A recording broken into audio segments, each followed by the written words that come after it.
तृणमूल कांग्रेस से निष्कासित एमएलए हुमायूं कबीर हमारे साथ है और इन दिनों वो चर्चे में हैं क्योंकि बाबरी मस्जिद को लेकर पूरा देश चर्चा में है। तो सबसे पहले सवाल मैं ये पूछूंगा, देश में इतना मस्जिद है, इतना मंदिर है, किसी को आपत्ति नहीं है। विपक्ष ये सवाल उठा रहा है, बीजेपी ये सवाल उठा रहा है, तृणमूल कांग्रेस ये सवाल उठा रहा है, बाबरी के नाम पे मस्जिद क्यों? देखिए, बाबर को में कोई प्यार नहीं है।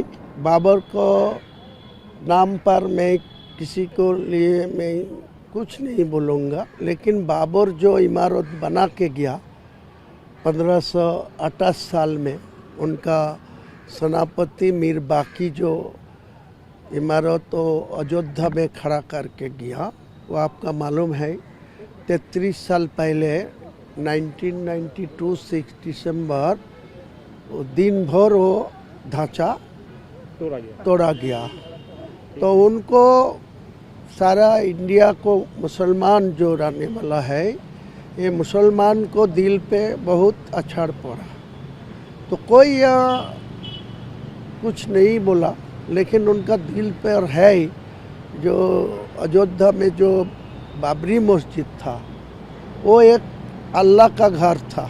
वो घर तोड़ने का कोई ज़रूरत नहीं था, लेकिन वो लैंड का प्रॉब्लम देखा के वो रामलीला को जाएगा, ये भीतर की तो लैंड है, ये सब बोल के सर्वोच्च न्यायालय जो 2019 में नवंबर मास में जो निर्णय लिया, जो जजमेंट दिया, उसी ने बोला है जो हिंदू लोगों को आवेग को, इमोशनल को गुरुत्व देके जो रामलीला को वहाँ राम मंदिर को लिए ये लैंड हैंड ओवर किया।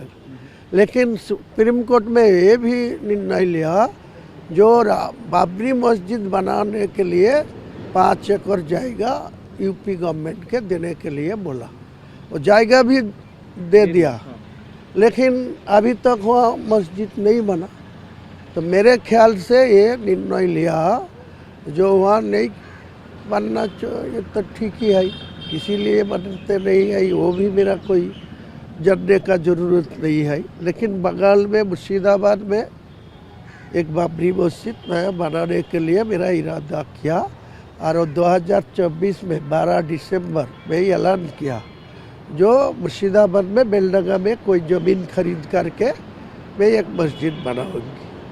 तो ये मस्जिद के पीछे मेरा जो तृणमूल कांग्रेस है वो बनाना नहीं देते चाहिए, तो मैं पहले से बोलना चाहिए।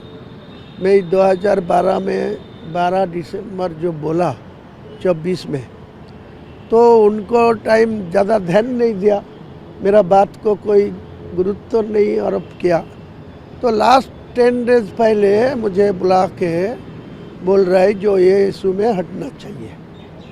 तो मैं 1 साल से पहले जो ऐलान किया, फिर 10 दिन पहले जो हाइट में चला गया ये बाबरी मस्जिद का इशू, भित्ति स्थापन शिलान्यास, वो तो मेरे हटने नहीं चाहिए। वो सारे इंडिया का मुसलमान मेरे को गद्दार बताएंगे, तो बॉबी हाकिम मेरे को गद्दार बोलेगा, वो मेरा कोई प्रॉब्लम नहीं है, कोई दिक्कत नहीं है। लेकिन इंडिया का मुसलमान लोग मेरे को गद्दार बोलेगी तो मैं बर्दाश्त नहीं कर पाएंगी, इसीलिए मैं 6 तारीख को लीम रखा गया। अब मेरा दो तीन सवाल है।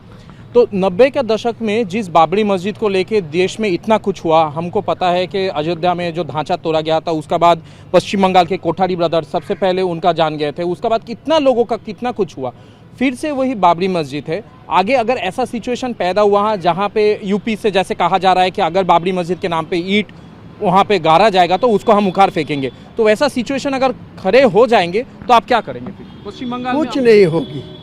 ये बंगाल है, यहाँ 37% मुसलमान आबादी यहाँ रहते हैं। यहाँ किसी को जो 37 के 67% जो 63% जो अमुस्लिम यहाँ रहते हैं, हिंदू लोग, सनातन धर्म में, किसी को कोई अछाड़ नहीं पड़ेगी, किसी को ऊपर कोई जुल्म नहीं आएगी। मेरा ऊपर कोई जुल्म आएगी तो मेरा उनको संभाल लूँगी, किसी को साथ कोई आइन नहीं तोड़ेगी, किसी को कोई law and order problem create नहीं होने देंगे। बहुत सारे बोला राज्यपाल में मेरे को होम अरेस्ट करके रखने बोला, कुछ हुआ? 6 दिसंबर वो आपको पीछे में खड़ा है, वहाँ दिन भर मेरा खड़ा था, कोई गड़बड़ नहीं हुआ। ऑनलाइन में देखा जा रहा है 2 करोड़ से ज़्यादा ऑनलाइन में पैसा आया और आपके जो आपके पार्टी के मतलब आपके जो साथ रहते हैं बैठ के पैसा गिन रहा है, तो कितना पैसा अभी तक जुटा है आपके बाबरी मस्जिद के लिए? आपने कहा कोई 80 करोड़ रुपया कोई देगा। कल शाम तक 67,75,000 कैश मिला और 12 बजे तक ऑनलाइन में 2,75,00,000 रुपया मिला। फिर बाहर से पैसा देने के लिए बहुत सारे फ़ोन आते हैं, लेकिन वो इंटरनेशनल बैंक का जो सिस्टम है वो चीफ मैनेजर SBI को साथ बात किया, अभी भी बात किया मैं खाने के जनक टाइम, तो बोल दिया कल दोपहर तक वेट करना पड़ेगा। वो बाहर का कंट्री को कोई पैसा एंट्री लेने के टाइप उनका जो सिस्टम है वो कल लागू करेगी। आखिरी सवाल सियासत को लेके पूछेंगे। ममता बनर्जी और उनके पार्टी आपको निष्कासित किया, आप कह रहे हैं कि 2026 में चुनाव के रिजल्ट ऐसे होंगे जिसमें आपको वहां पे सम्मान देना पड़ेगा, आप डिसाइसिव फैक्टर हो जाएंगे। क्या आप खुद की पार्टी करेंगे या फिर बाद में फिर से ममता बनर्जी के साथ जुड़ जाएंगे या फिर AIMIM के साथ जुड़ेंगे? क्या करेंगे, थोड़ा वो बता दीजिए। वो बाद में आपको सूचना मिलेगी। मैं ये मेरा जो एक्सपीरियंस है, मेरा जो 43 इयर्स पॉलिटिक्स में है, इसीलिए मैं ये अच्छा ये सोचा व मेरा प्रेडिक्शन है जो अगले दिन जो 2026 में जो असेंबली इलेक्शन आ रहा है, 18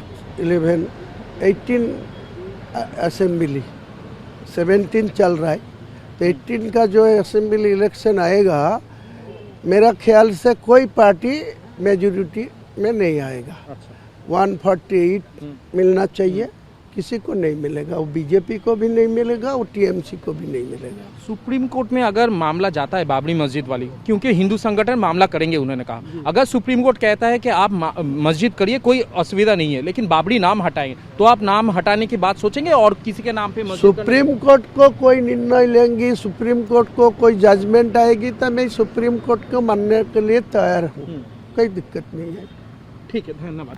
तो ये थे हुमायूं कबीर जो कि साफ ये कह रहे हैं कि 2026 में उनका पार्टी जो है वो डिसाइसिव फैक्टर हो सकता है और किसी को मेजॉरिटी नहीं मिलेंगे, लेकिन उनका ये भी कहना है अगर सुप्रीम कोर्ट कहता है, अगर मामला सुप्रीम कोर्ट में जाता है तो बाबरी मस्जिद का नाम चेंज भी हो सकता है, लेकिन उसके बावजूद अगर और कुछ ऐसा है इस मामले में तो वो बाबरी मस्जिद का नाम रखेंगे और बाबरी मस्जिद पश्चिम बंगाल में तैयार भी होगा। कैमरामैन अभिजीत के साथ रविशंकर, TV9 भारतवर्ष, कोलकाता।